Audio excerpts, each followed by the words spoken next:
ایک حدیث ہے، لا یجتمعان فی قلب عبد الایمان والحسد،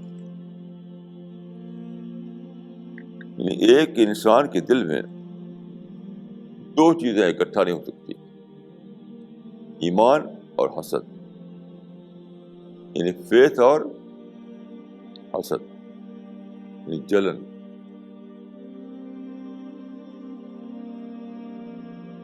تو جلن جو ہے، کسی کو زیادہ ہوگا تو میں جل رہا ہوں، کسی کو زیادہ فیم مل گئی، پیسہ مل گیا، شہرت مل گئی، آفس مل گیا، تو میں اس کے جل رہا ہوں۔ تو اس قسم کی جو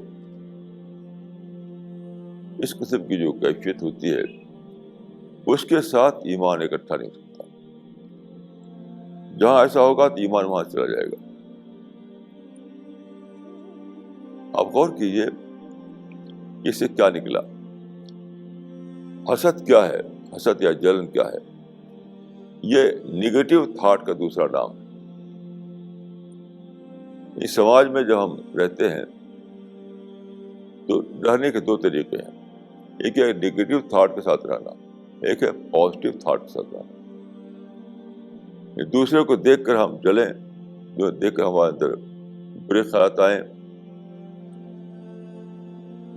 یہ ہم سے بڑا ہے تو ہم کو برا لگے کہ کیسے بڑھ گیا، جو ہم سے چھوٹا ہے تو اس کو حقیر سمجھیں کہ یہ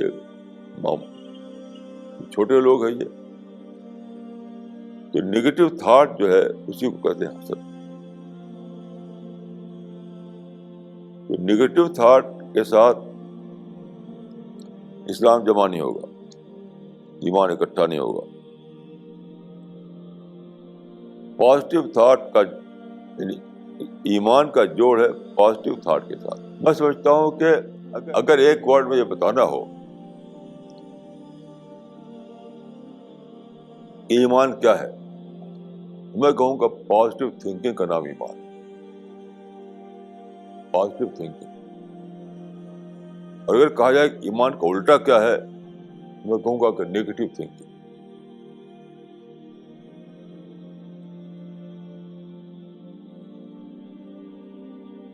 اس میں ساری بات آ گئی۔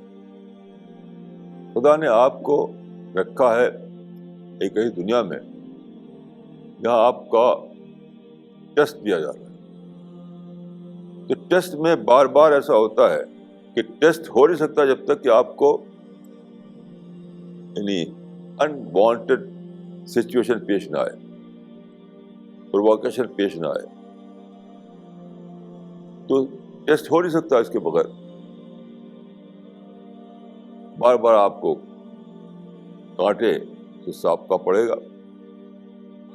بار بار آپ کو کوئی آدمی ملے گا جو آپ کو بھڑکائے گا، بار بار ایسا ہوگا کہ کوئی آدمی ملے گا جس سے آپ کو غصہ آئے گا۔ اسی کو میں نیگیٹو تھاٹ کہہ رہا ہوں۔ یعنی سماج میں رہتے ہوئے نیگیٹو تھاٹ کا آنا بالکل بٹ نیچرل، وہ تو ہونا ہی ہونا ہے۔